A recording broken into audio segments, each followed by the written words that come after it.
어떤 사람이 제임스 사이어라는 사람이 있어요. 그 사람이 책을 하나 썼어요. 그 책에 The Universe Next Door라는 책이에요. 우리말로는 기독교 세계관과 현대 사상. 벌써 제목만 들어도 읽고 싶지 않은 책이죠. 기독교 사상, 세계관과 현대 사상. 딱딱한 말로 번역됐는데 원제의 제목은 Next Door, 옆집에 또 다른 우주가 있다. 이런 뜻입니다. 옆집에 또 다른 우주가 있다. 무슨 말인가? 우리가 한 시대를 같이 살지요. 이렇게. 그러나 사람마다 다른 세계에서 살아요. 여기 있는 사람하고 저 러시아에 있는 사람하고 저 호주에 있는 사람하고 이 다른 세계에서 산다라는 말을 표현하는 겁니다. 왜냐하면 개인마다 그들이 태어난 그 환경과 문화에 의해서 가치관이 형성되는데 그 가치관 이 뒤쪽의 이면에는 다른 것들이 너무나 많이 있기 때문에 그것을 우리는 뭐라고 그러느냐 하면 세계관이라고 그래요. 세계관. 월드뷰. 이 사람이에요. 방금 얘기한 게. 바로 옆집에도 우주가 있다. 저 사람이 쓴 거예요. 켄터키 프라이 치킨 같이 생겼네. 저 아저씨. 그렇죠? 그 세계관이라고 그래요. 세계관. 우리가 여러분 사람과 사람이 이렇게 대화하다 보면 여러분들 그거 느끼셨을 거예요. 어떤 사람하고 대화하면 대화가 잘 통해. 근데 어떤 사람하고 대화하면 대화하기가 너무 힘들어.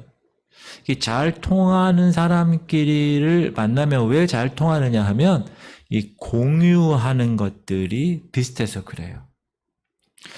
타 문화권 나라를 여행하다 보면 호주 갔다 온 사람도 있고 뭐 여러 가지 나라에 가잖아요. 가면 질문을 하게 돼요. 애들처럼. 왜 저 사람들은 왜 저렇게 인사할까? 어떤 문화에 가면 인사할 때 우리는 어떻게 인사해요? 안녕하십니까? 걔네들은 코를 비빈대. 이렇게.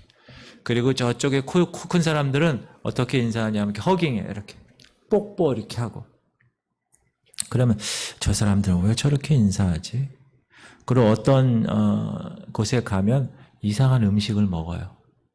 왜 저런 음식을 먹지? 어떻게 가면 또 집을 이상하게 줘. 왜 저렇게 집을 짓지?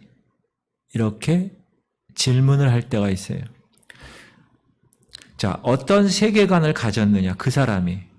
어떤 세계관을 가졌느냐에 따라서 가치가 달라지고 그 가치가 만들어내는 문화가 달라지기 때문에 그렇습니다.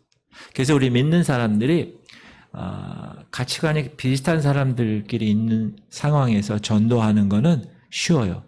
그러나 선교사들이 전혀 다른 아프리카나 저기 러시아나 이런 쪽에 가서 전도한다는 것은 그 사람 안에 이미 형성된 그 사람만의 세계관이 있거든요. 그 세계관과 우리가 전파하는 이 하나님의 성경적인 세계관이 어떻게 돼요? 충돌하는 거예요. 그래서 태국 선교사들 보면 태국이 어떤 나라죠? 불교 국가잖아요. 그런 불교 국가 혹은 이란, 이라크 같은 나라는 어떤 나라죠? 이슬람권의 나라잖아요. 이런 나라에 가서 복음 전하는 선교사들을 보면 똑같은 말씀을 전해요. 성경에 있는 복음은 똑같죠. 변할 수가 없는데 그거를 전하면 그거를 받는 사람들, 그 사람들이 자기네 이슬람권에서 혹은 불교권의 가치관을 갖고 세계관을 가진 사람들은 전혀 다른 의미로 받아들일 수가 있다라는 것이죠. 그렇기 때문에 이 내면의 세계관이 성경적으로 바뀌지 않은 상태에서 단순히 복음을 전해서 그들이 동의했다라는 것으로 복음을 믿었다라고 보기에는 어려울 수도 있다. 이렇게 학자들이 이야기하기도 합니다. 또한 내가 예수님을 믿고 하나님의 자녀가 되었어요. 이건 여러분과 저에게도 동일한 거예요. 그런데 내 안에 여전히 성경적 세계관으로 변화되지 않은 영역들이 계속 남아있다. 그래서 우리는 끊임없이 성경을 통해서 내 속에 있는 이 세계관이 과연 성경적인 세계관인가를 항상 점검해야 합니다. 그것이 신앙생활이에요, 사실. 그래서 우리 부모님 때에 복음을 믿은 사람들의 복음에 대한 이 세계관하고 지금 우리하고 또 지금 애들, MZ세대들하고 다를 수가 있어요. 그들의 상황에 따라서. 자, 오늘 본문은 뭐냐면 이제 바울 선교사가 아테네로 간 거예요. 그리스로. 아테네. 그리스에서 가장 최고 아덴이라는 곳. 이 데살로니가와 베레아를 지난 시간에 떠나서 이제 아테네로 갑니다. 당시 아테네는 헬라 문명의 본산지입니다. 지금도 아테네 그러면 철학의 본문이죠. 그래서 신학자 중에서 그리스에 유학 가시는 분이 있어요. 헬라 철학 때문에. 당시 세계는 정치적으로는 로마가 장악합니다. 그러나 지식과 문화적으로는 헬라가 지배하고 있었습니다. 그래서 여러분 그리스, 헬라, 히랍 이건 다 같은 말이죠. 그리스 이건 영어로 얘기하는 거고 헬라 이거는 헬라어로 얘기한 거고 히랍 이거는 중국 한자로 얘기한 거 다 같은 거예요. 지금으로 얘기하는 그리스라는 나라죠. 당시 세계 최고의 지성과 문화의 도시 아테네, 성경에서는 아덴이라고 하는 거기에 바울이 드디어 가게 된 거예요. 요즘 말하면 지방의 조그만 도시, 촌 도시에 있던 사람이 뉴욕, 맨하탄, 한복판에 딱 가게 쓴 거예요. 그럼 바울 당시 최고의 도시였던 그 아덴에서 이 바울은 무엇을 느꼈고 무엇을 생각했고 또 무엇을 말했을까? 오늘 한번 공부해 보도록 하겠습니다. 바울은 아테네에서 제일 처음에 했던 것은 분노한 겁니다. 자, 지금 함께 베레아와 데살로니가에서 동역했던 사람이 있죠? 실라와 디모데잖아요. 이 두 사람을 남겨두고 홀로 아테네에 바울이 왔습니다. 그리고 가기 전에 실라와 디모데에게 베레아의 일을 빨리 정리하고 아테네로 합류해 라고 얘기하고 먼저 왔어요. 그런데 바울은 실라와 디모데가 오기를 기다릴 수가 없었어요. 왜? 지금 바울의 마음이 분노했기 때문에, 격분했기 때문에. 그럼 바울이 격분한 이유가 뭡니까? 16절이에요. 시작. 바울이 아덴에서 그들을 기다리다가 그 성의 우상이 가득한 것을 보고 마음에 격분하여. 바울이 아덴에서 누구를 기다려요? 그들을. 그들이 누구죠? 실라와 디모데를 기다리는데 기다리다가 그 아테네 성을 이렇게 주변을 보니까 시간이 있어서 우상 단지들이 가득한 거예요. 그러니까 갑자기 분노한 거예요. 사랑하는 성도님들, 그리스 신화 애들 때 보신 분도 있고 애들에게 보여주는 분도 계시겠지만 이 아테네, 그리스 아테네 사람들은 신을 사람처럼 생각했어요. 그래서 올림푸스 산이라는 산에 많은 신들이 사는데 그들은 사람처럼 사랑하고 시기하고 싸우면서 산다고 생각했어요. 누가? 그리스 사람들이. 그래서 이 아테네 사람들은 그들에게 있는 모든 지혜와 기술, 아테네 사람들이 머리가 좋은 사람들이잖아요. 철학자들이 많은. 그리스 신화에 등장하는 신들을 조각을 해서 우상 단지를 다 세운 거예요. 어느 정도로 신이 많았냐 하면 아테네에는 지나가다가 사람보다 신을 만나기가 쉬웠다라는 기록이 있을 정도로 지나가면 신이야 다 우상 단지. 그 정도로 많았다. 이 아덴에 아크로폴리스라는 이 곳이 있어요. 당시 바울이 방문하기 전에 500년 전에 세워진 거 이미. 이 헬라인들은 그 아덴에서 가장 높은 곳에 요새를 짓고 사랑하는 신들을 그곳에 모셔요. 그리스어로 아크로폴리스, 이게 아크로폴리스 그 산에 있는 올림푸스 산에 있는 건데 아크론이라는 뜻은 높다라는 뜻이에요. 폴리스라는 건 도시라는 뜻이에요. 저기 아크로폴리스라는 저곳에 파르테논 신전 보이죠? 또 여러 가지 오늘날까지도 건축가와 미술가에게 아주 환상적으로 아름답게 여겨질 수 있는 수학적으로 정확하게 여겨질 수 있는 그런 것이 인정될 만큼 여기 유네스코에서 인류 문화재 1호가 파르테논 신전이에요. 그리스에 있는. 지금은 많이 파괴되었지만 저 신전 안에 그 예술적인 아름다움과 금, 은, 보석으로 치장된 수많은 신상들이 가득 찬 거예요. 바울이 그거를 탁 보는 순간 그 수많은 신상에 압도당한 게 아니라 어떻게 했다고요? 격분했다는 거예요.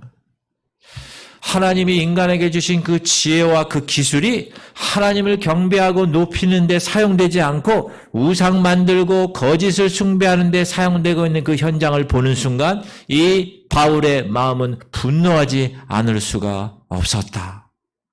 17절입니다. 시작. 회당에서는 유대인과 경건한 사람들과 또 장터에서는 날마다 만나는 사람들과 변론하니. 그래서 사도 바울이 어느 전도 선교지를 가면 항상 어디부터 간다고요? 회당부터 간다고 그랬죠. 접촉점으로.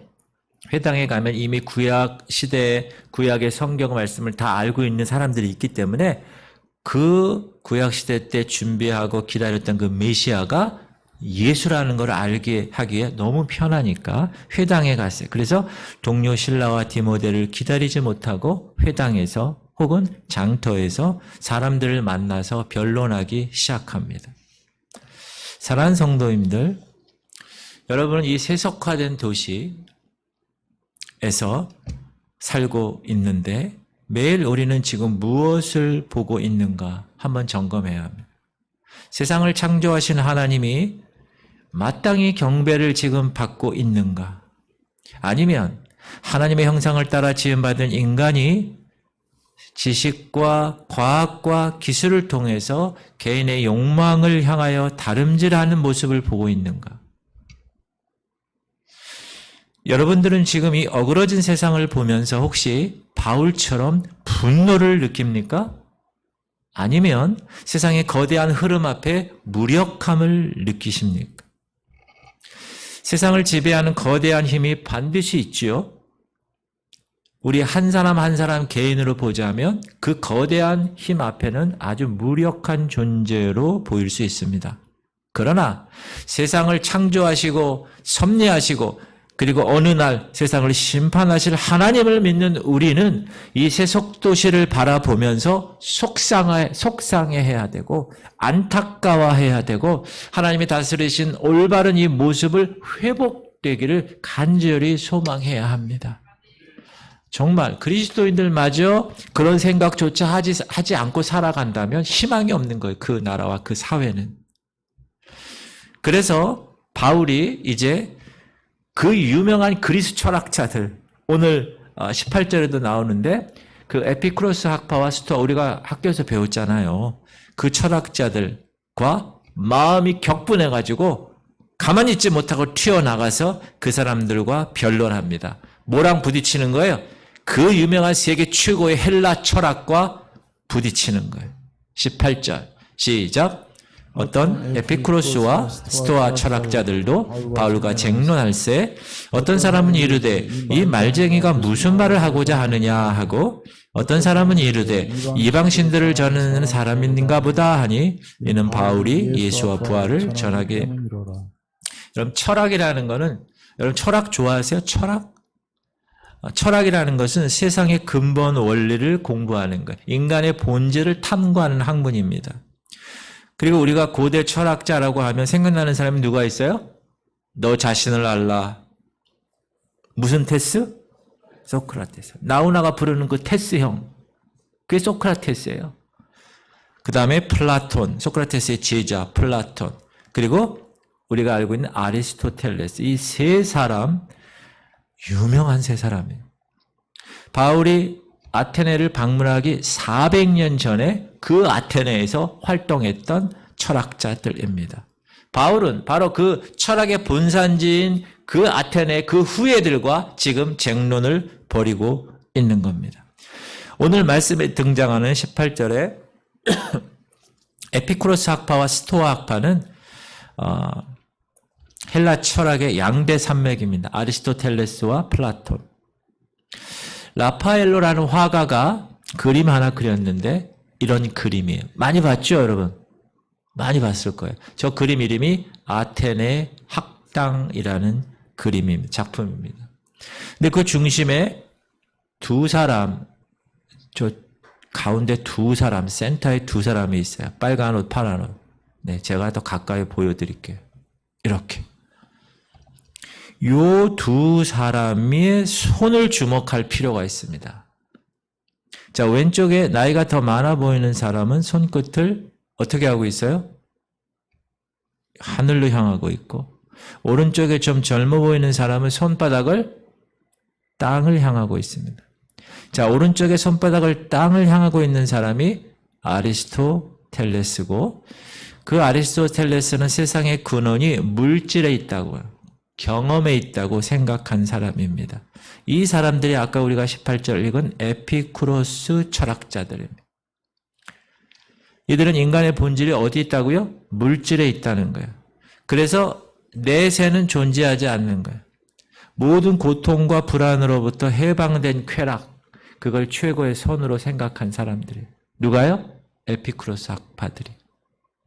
그런데 손끝을 하늘을 향하여 인 사람이 누구냐? 플라톤이. 이 플라톤을 사상을 이은 사람들이 성경에 방금 읽었던 스토아 학파 사람들. 이들은 물질의 세계에 아까 누가 얘기했죠? 아리스토텔레스가 얘기한 그 물질의 세계를 초월하는 어떤 이데아 세계가 있다. 그걸 우주의 근원으로 봤고 이 세상은 그 원리인 로고스에 의해서 지배되는 세상으로 봤다. 그래서 그 로고스에 도달하기 위해서는 이 물질적인 것을 벗어나야 한다고 생각했어요. 그러니까 물질적인 것을 벗어나야 하니까 그들은 뭘 주로 했겠어요? 금욕적이었겠어요. 그렇죠? 물질과 벗어나야 되니까. 그리고 예수님의 몸이 부활했다는 거, 물질을 벗어나니까 부활한 거에 대해서 아주 부정적으로 생각한 거예요. 그 죽음을 몸의 육신의 물질의 한계를 벗어나서 저 이데아 세계로 가는 것으로 생각해서 죽음을. 그런데 예수님이 죽었다가 다시 살아났으니까 아니 이데아로 가려다가 다시 육체로 왔어. 그래서 그들은 몸이 부활하는 것을 재앙으로 생각했다는 거예요. 재앙으로. 그래서 헬라 철학자들이 지금 누구의 얘기를 듣고 있어요? 바울의 얘기를 듣고 있잖아요. 바울의 얘기를 들으면서 뭐라 그러냐면 저 말쟁이 이렇게 얘기했어요. 말쟁이. 이 말쟁이가 무슨 말을 하고자 하느냐 이렇게 얘기했어요. 여기서 말쟁이라는 것은 뭐냐면 쓰레기 같은 사상을 가지고 밥벌이하는 저급한 철학자를 말쟁이라고 그래요. 그러니까 그들의 귀에는 지금 바울이 전한 예수 그리스도에 대한 죽음과 부활에 대한 주장이 자기네들 그리스도 세계관에 있는 사람들 철학자들이 듣기에는 뭐죠? 아주 급이 낮은 걸로 본 거예요. 아주 말쟁이, 아주 수준이야 이렇게 생각한 거예요. 자, 아테네 철학자들은 자신들이 가진 그 지식에 대한 자신감이 아주 강한 사람들입니다. 21절 시작. 모든 아덴 사람과 거기서 나그네 된 외국인들이 가장 새로운 것을 말하고 듣는 것 이외에는 달리 시간을 쓰지 않음이더라. 그러니까 새로운 화제거리를 찾는데 많은 시간을 들였다는 거예요. 그리고 그 새로운 것을 찾아서 그것 가지고 그것이 어떠냐 저떠냐 이렇게 평가함으로 그들이 우월감을 즐겼던 사람들은. 그러니까 죽은 자의 부활을 대머리인 바울이 얘기하니까 바울에게 야 그래 한 번 더 얘기해봐. 그래서 아레오바고에서 말할 기회를 주지요. 이 아레오바고는 사람 이름이 아니라 지역 이름입니다. 언덕 이름. 이렇게 생긴 언덕 이름이에요. 그러니까 여러분이 아레오바고 그러면 지역을 얘기하고 주로 공회와 법정의 기능을 했던 곳입니다. 어떤 중요한 쟁점을 토론하는 장소예요. 자, 철학자들이 그곳에서 바울을 말쟁이라고 평가했는데 이제 자신들의 주 무대로 아레오바고로 데리고 가서 진정하게 변론을 하기 시작합니다. 자, 바울은 그리스 최고, 세계 최고의 철학자들이 어땠든 관계없어. 바울은 그 아레오바고, 유서 깊은 그 아레오바고에서 내가 말할 기회가 생겼다. 라는 생각을 가지고 22절 보면 시작. 바울이 아레오바고 가운데 서서 말하되 아덴 사람들아 너희를 보니 범사에 종교심이 많도다. 내가 두루 다니며 너희가 위하는 것들을 보다가 알지 못하는 신에게라고 새긴 단도 보았으니 그런즉 너희가 알지 못하고 위하는 그것을 내가 너희에게 알게 하리라. 자, 바울은 지금 연설을 토론을 어떻게 시작했습니까? 아덴 사람들에게 야 너희들 범사에 종교심이 많아. 이건 무슨 말이에요? 야 너희들 미신적이야. 이렇게 말할 수도 있는 거를 이렇게 좀 종교심이 많다는 말로 시작을 한 거예요. 그러면서 야 내가 아덴 오자마자 한번 두루 봤는데 야 알지 못하는 신에게 라고 새긴 단도 있구나. 여러분 알지 못하는 신의 신 그 단을 보셨어요? 보여드릴게요 제가. 이게 알지 못하는 신의 단. 저기 써 있어요. 알지 못하는 신. 꼭 저 두꺼비 같이 생겼네, 그죠? 두꺼비 같이 눈이 큰 거 두꺼비 같이 생겼죠. 자, 그리스 신화에 의하면 세상에 존재하는 모든 것에는 그것을 주관하는 신이 있다고 생각했어요. 자, 바다가 있으면 무슨 신이 있어요? 바다의 신이 있죠. 그래서 바다의 신을 만들었어요. 이름이 뭐죠? 포세이돈. 자, 술이 있으면 뭐가 있어요? 술의 신이 있어요. 술의 신 이름이 뭐죠? 여러분 피곤할 때 먹는 거. 바카스. 바카스가 술신 이름이에요. 그런데 혹시 존재하는 모든 거에 신이 있는데 자신들이 혹시 찾지 못한 신이 있어서 그 신이 노하면 안 되니까 알지 못하는 신 이렇게 단을 하나 만들어 놓은 거예요. 혹시 빠뜨렸더라도 좀 봐달라라는 거죠. 자, 바울은 아테네 사람들이 이렇게 스스로 자신들의 무지를 인정한 것을 보고 얘들아 내가 너희들 그 알지 못하는 신을 내가 한번 소개할게 라고 서두를 꺼냅니다. 바울이 아테네 사람 철학자들이 알지 못하는 신이라고 얘기하고 소개할 사람이 누구죠? 하나님이죠. 하나님. 그래서 바울은 청중들과 이야기할 때 그들의 친숙한 내용을 통해서 접근했고 접촉점을 가졌다는 이게 여러분 복음 전파할 때 가장 중요한 거예요. 그 사람은 전혀 아무 생각 없고 받아들일 준비가 안 됐는데 예수 믿어! 천국 가! 막 이러면은 뭐 하는 거야? 이러네. 그러니까 그 사람이 관심 갖고 있는 분야에 대해서 여러분이 공부를 많이 해가지고 그 사람과 얘기 공감대가 형성이 돼야 돼. 공유가 좀 돼야 됩니다. 그래서 바울은 이제 본격적으로 자신이 믿는 하나님을 소개합니다. 24절 시작. 우주와 그 가운데 있는 만물을 지으신 하나님께서는 천지의 주제시니 존재하는 만물은 그저 물질이 아니란다. 아까 물질을 중요시했던 에피쿠로스 학파에게 얘기한 거예요. 또 존재하는 만물은 그 물질을 뛰어넘는 이데아의 산물도 아니란다. 누구 학파를 얘기한 거죠? 스토아 학파를. 오직 얘들아 유일하신 하나님에 의해서 다 창조된 거야. 모든 존재하는 만물은. 그리고 지금도 그 만물은 하나님이 창조하셨을 뿐만 아니라 하나님이 지금 섭리하시는 거야. 하나님의 주권하에서 다스려지고 있는 거야. 이렇게 정확하게 하나님을 소개한 거야. 그들이 알지 못하는 신이라고 하는 그 존재를. 자, 오늘 우리 그리스도인들에게는 지극히 당연한 말이죠. 하나님이 이 땅을 창조하시고 또 섭리하신다. 그러나 당시 철학자들에게는 폭탄 같은 말이에요. 혹은 씨알도 안 먹히는 말이에요. 바울은 지금 자신이 믿는 창조주 하나님에 대해서 소개했습니다. 그래서 그 내용이 29절까지 우리가 아까 읽은 그 내용이에요. 그걸 정리하면 첫 번째는 하나님은 손으로 만든 전에 계시지 않는다. 24절 시작. 우주와 그 가운데 있는 만물을 지으신 하나님께서는 천지의 주제시니 손으로 지은 전에 계시지 아니하시고 어떻게 세상을 창조하신 분이 사람이 만든 건물 안에 있겠냐. 이 얘기를 하는 거예요. 하나님을 소개하는 거예요. 두 번째 하나님을 소개하는데 야 창조주이신데 무엇이 부족해서 사람들의 섬김으로 채워야 하는 분이 되겠니? 아니야 그게. 오히려 하나님이 인간의 필요를 채우시는 분이야. 이렇게 이야기합니다. 그게 25절이에요. 시작.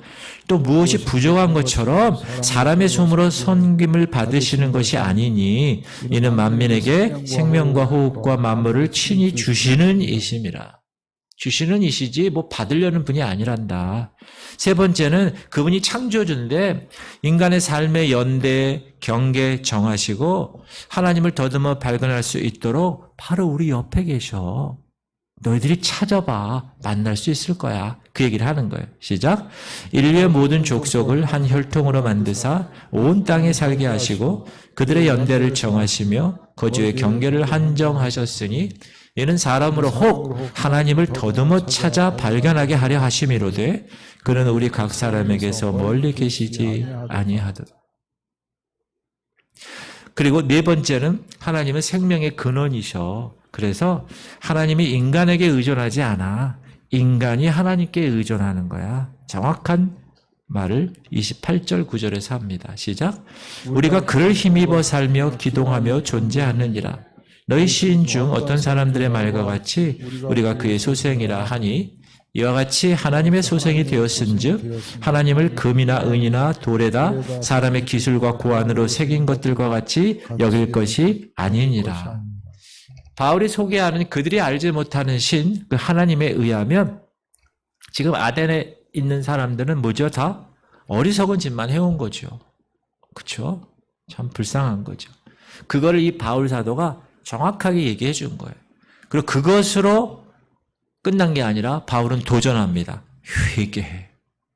시작. 알지 못하던 시대에는 하나님이 간과하셨거니와 이제는 어디든지 사람에게 다 명하사 회개하라 하셨으니. 야 너희들이 알지 못하는 신을 알지 못하고 살았을 때는 그냥 어쩔 수 없었지. 그러나 이제 알게 되었지. 회개해. 왜냐하면 하나님은 공의로우신 분이야. 그래서 심판하시는 분이야. 31절. 이는 정하신 사람으로 하여금 천하를 공의로 심판한 날을 작정하시고 이에 그를 죽은 자 가운데서 다시 살리신 것으로 모든 사람에게 믿을 만한 증거를 주셨음이니라 하니라. 자, 이렇게 처음 본 외부인이 나타나서 알지 못하는 신이라고 하는 하나님을 정확하게 얘기하고 복음을 전했을 때, 그리고 마지막에 회개하라 이렇게 도전했을 때 이 아덴에 있는 철학자들은 어떻게 반응했을까? 두 가지로 반응을 했네요. 시작. 그들이 죽은 자의 부활을 듣고 어떤 사람은 조롱도 하고 어떤 사람은 이 일에 대하여 네 말을 다시 듣겠다 하니, 어떤 사람은 뭐 했어요? 조롱했어요. 즉각적으로 적대적인 반응을 보였어. 그러나 어떤 사람은 뭐라고 했다고요? 다시 듣겠다. 이 말은 뭐죠? 유보의 뜻이고 어떻게 보면 정중한 거절일 수도 있지만 다시 한번 관심이 있다라는 표현이기도 합니다. 아마 대다수의 사람들은 다 바울의 말을 거부했을 것입니다. 33절 시작. 이에 바울이 그들 가운데서 떠나매 몇 사람이 그를 가까이 하여 믿으니 그 중에는 아레오바고 관리 디오누시오와 다마리라 하는 여자와 또 다른 사람들도 있어. 대부분의 사람들이 거부했지만 몇 사람은 회심했다. 그리고 믿음으로 반응했다. 할렐루야. 그게 하나님이 계획하신 거죠. 여러분, 우리가 전도하고 또는 해외 아웃리치 가고 이렇게 할 때 그냥 뭐 프로그램에 의해서 한다고 생각하지만 결코 그렇지 않습니다. 하나님의 계획이 다 있고요. 하나님이 보잘것없는 막대기만도 못한 저와 여러분을 통해서 하나님이 준비시키신 영혼들이 있다는 거 분명히 기억하십시오. 오늘 본문에 마찬가지. 그 아레오바고를 관리하는 디오누시오라는 사람이 있었고, 그렇죠?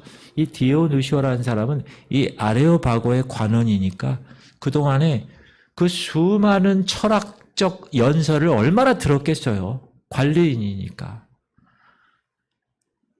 아마 평상시에 그는 이 헬라 철학과 세계관의 한계를 느끼고 있었을 거예요. 그러다가 갑자기 나타난 한 사람 바울이 소개한 하나님을 딱 소개받은 다음부터 믿음이 딱 다가온 거야. 그래. 그리고 믿었던 것입니다.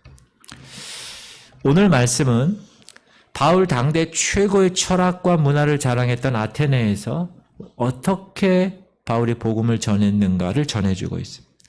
바울의 마음은 처음에 어떻게 했다고요? 격분했다고요. 왜요? 너무나 많은 우상들이 있으니까. 그러나 그의 변론은 흥분해서 하지 않았어요. 냉정하게 복음을 전했습니다. 그리고 그들의 관점으로 다가가서 그들의 모순된 부분 예리하게 지적하면서 아주 논리적으로 이야기했습니다. 바울은 그들의 세계관의 본질을 알았어요. 그리고 그 본질에 대항하는 기독교 세계관을 정확하게 소개한 것입니다. 여러분, 우리가 복음을 전하고 우리가 믿는 사람들과 대화할 때는 별 그게 없는데 믿지 않는 사람과 대화를 할 때는 여러분 반드시 복음을 전하는 입장에서는 상대방의 세계관 많이 들어봐야 돼요. 아, 이 사람 좀 이렇구나. 이런 환경에서 자랐구나. 아, 이럴 때 어렸을 때 상처를 받았구나. 그래서 지금 교회를 안 나오는구나. 이런 여러 가지를 잘 듣고 성령께 기도하면서 하나님이 주시는 그 말씀대로 전할 때 하나님은 오늘 바울처럼 하나님의 거룩한 열매를 여러분을 통하여 맺게 하실 것입니다. 너무나 중요한 거예요, 그거는. 그러므로 항상 여러분이 영적으로 성령을 의지하셔야 돼요. 그러니까 인간의 지혜, 목사가 뭐 성경을 많이 아니까 아니요. 이 아는 지식 중요하지 않아요. 성령께서 지금 준비된 영혼에게 복음을 전할 기회를 만약에 주시면 여러분들이 성령으로 예민하셔서 그것을 지혜롭게 전할 수 있어야 됩니다. 그러면 우리는 그냥 전하는 것으로 하나님께 영광 돌리고 하나님께서 그 열매를 맺혀주시는 놀라운 일이 일어나게 되는 것입니다. 저는 우리 교회가 그런 교회가 되길 바랍니다. 할렐루야. 사랑하는 성도님들, 바울처럼 저와 여러분 마음에 하나님이 받으셔야 할 경배를 세상이 지금 빼앗고 있는 것에 대해서 격분이 있으십니까? 그런 마음이 있어야 돼요. 여러분 진화론을 보면서 막 분노가 있어야 돼요. 어떻게 저렇게 이야기를 할 수 있을까? 그걸 애들에게 저렇게 주입할 수 있을까? 막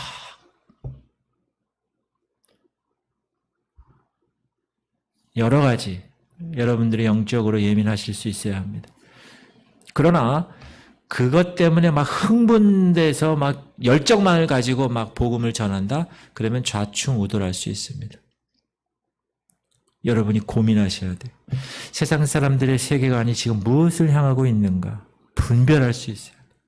여러분 자녀들, MZ세대 애들이 지금 어떤 세계관을 가지고 학교를 다니고 있는가? 그걸 분별할 수 있어요. 그래서 여러분이 항상 준비하고 있어야 돼요. 근데 여러분이 그런 거 확실한 확신이 없으면 거기 끌려가요. 확실한 성경적인 세계관으로 확신을 딱 갖고 있어야 돼요. 그래서 얘기할 때 정확하게 얘기해 줄 수 있어야 돼요. 그래서 성경을 많이 읽어야 돼요. 예배 때마다 이렇게 계속 나와서 계속 공부를 해야 됩니다. 우리가 믿는 성경적 세계관이 그들에게 어떻게 대안이 될 수 있는가를 정확하게 얘기해 줄 수 있어야 돼요. 그것을 보여주는 것이 소위 전도라는 거죠. 물론 우리가 한 번의 전대로 한 번 얘기했다고 해서 그 사람의 세계관, 오래된 고착되어 있는 세계관이 한꺼번에 빨리 변할 수 있지는 않겠죠. 그러나 따라합시다. 변화에 시동은 걸 수 있습니다. 시동이 걸린다는 건 되게 중요한 거예요. 시동이 걸려야 차가 움직이는 거예요. 아무리 전기차 비싼 거, 아무리 롤스로이스, 테슬라, 지금 얼마나 좋은 차들 많아요. 근데 딱 있는데 시동이 안 켜져. 그건 무용지물이에요. 그거 들고 어떻게 가겠어요? 타고 가야 될 차를. 그러므로 여러분이 변화의 시동을 걸 수 있는 거, 어떤 사람들에게 변화의 시동을 걸 수 있다는 건 너무나 중요하다. 또한 이미 준비된 사람이 있다는 거예요. 아리스타고의 관리가 있잖아요. 그리고 몇 명 회심한 사람들이 있잖아요. 하나님이 준비시킨 사람이 있다는 거예요. 그럼 여러분이 변화의 시동만 걸어주면 여러분은 몰라. 그러나 성령께서 그 변화의 시동을 통하여서 즉각적인 순종으로 그 준비된 사람을 이끄실 것입니다. 그러면 그 사람이 복음을 받는 거예요. 변화되는 거예요. 그러므로 그리고 나서 그들을 조금씩 이제 가르치는 거지. 기독교 세계관을. 현재 우리가 겪고 있는 현상들이 있잖아요. 그거는 여러분 기독교 세계관으로 바르게 설명하고 바르게 확신을 가질 수 있도록 해야 됩니다. 그래서 여러분이 그러한 면에 좀 이렇게 계속 열려 있어야 됩니다. 사랑하는 성도님들, 바른 성경적 세계관을 형성하는 것 얼마나 중요한지. 그래서 요즘 아이들을 어떻게 가르치냐 하면 홈스쿨링을 하든지 부모가 아니면 대안학교를 보내든지 이런 경우가 많이 생겼어요. 특히 크리스찬 가정에 있어서. 아니면 미션 스쿨을 보내든지. 그러니까 여러분이 그 상황을 좀 이렇게 깊이 생각하시면 너무나 좋을 것 같아요. 미션 스쿨도 많이 있어요. 그런 학교에 가면 성경적 세계관으로 가르치니까 얼마나 좋아요. 그렇죠? 거기 있는 아이들도 다 예수를 믿는 아이들이 많으니까. 그러니까 그런 공동체가 너무나 필요하다. 그래서 교회가 큰 교회들은 자기네 교회에서 학교를 만들잖아요, 요즘. 여기 송도 무슨 교회죠? 지금 여기 지은 교회 크게 가나안 교회, 이름은 그냥 가나안 교회죠. 그 가나안 교회도 지금 여기 신도시에 크게 졌잖아요. 거기도 학교를 그 교회에서 창조적 원리를 가지고 학교를 만들어서 가르치고 있더라고. 참 귀한 일이라고 생각합니다. 우리 교회도 학교를 이제 만들 수 있으면 좋겠어요. 그렇죠? 여기서 창조적인 원리를 가르치는 거예요. 얼마나 귀한 건지 몰라요. 왜냐하면 이 어린아이 있을 때 이 세계관이 정립되는데 기독교적 세계관을 심는 것은 너무나 귀한 일이다. 그래서 바른 성경적 세계관을 형성하고 이 믿음의 삶을 살아갈 때 흔들리지 않게, 혼돈이 없게 그렇게 살아갈 수 있도록 여러분들이 힘써야 될 것입니다. 특히 여러분 자녀들에게. 믿지 않는 사람들에게 복음을 아주 예의 갖추어서 전하는 것도 중요하지만 정확하게 정하는 게 더 중요합니다. 담대함으로. 분명히 심판이 있고 그 심판에 대한 대가가 있다. 죄에 대한 대가가 있다. 우리 지금 새벽에 히브리서 공부하는데 신약에는 심판이 그렇게 없지 않습니까? 그렇지 않습니다. 예수 그리스도에게 우리가 받을 심판을 예수 그리스도가 다 받으신 거예요. 그러므로 그 예수 그리스도를 우리가 믿어야 우리는 구원을 받을 수 있는 거예요. 그렇지 않으면 심판의 대상이 되는 거예요. 그걸 꼭 기억하시고 특별히 여러분 내일 모레부터 여름 성경학교가 시작됩니다. 여러분 많이 기도해 주시고 후원도 많이 해주셨어요. 너무 감사드립니다. 물질로. 여러분께서 기도로 또 많이 후원하셔야 돼요. 기도. 여러분 기도를 많이 하셔야 됩니다.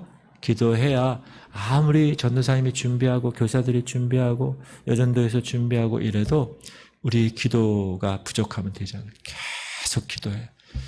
그러면 성령께서 하시는 거예요. 여러분 이 영적인 세계의 일은 성령께서 하시는 거예요. 제가 이 교회 담임 목사지만 제가 하는 게 아니라 성령께서 하시기 위해서 제가 모든 걸 성령께 다 양도하는 거예요. 그리고 여러분들도 마찬가지예요. 여러분의 가정 구원이나 자녀의 구원을 위해서 여러분이 물론 애써야 되고 여러분이 바른 정립 가운데 그들을 교육해야 되지만 중요한 건 성령께서 하시는 겁니다. 그러나 여러분이 어떻게 해야 돼요? 시동을 여러분이 걸 수 있어야 돼요. 우리 귀한 지구촌 성결교회는 이제 내일 모레 어린 아이의 변화에 시동을 거는 그런 순간인 줄 믿습니다. 시동이 걸렸으면 이제 어떻게 돼요?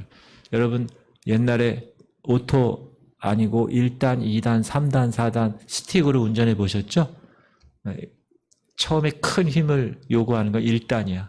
얼마나 큰 힘이 드는지 몰라. 왜? 정지한 걸 움직이려니까. 그러나 일단 움직이잖아요. 일단 움직이면 어떻게 돼요? 2단이 되겠지. 3단이 되겠지. 4단 되죠. 5단이 있나요? 그냥 막 하는 거예요. 할렐루야. 여러분 이렇게 수요일날 나와주시고 휴가철이라 또 이렇게 나와주셨네요. 너무 감사드리고 자 이제 우리 기도하는 시간. 여러분 기도 안 하면 안 됩니다.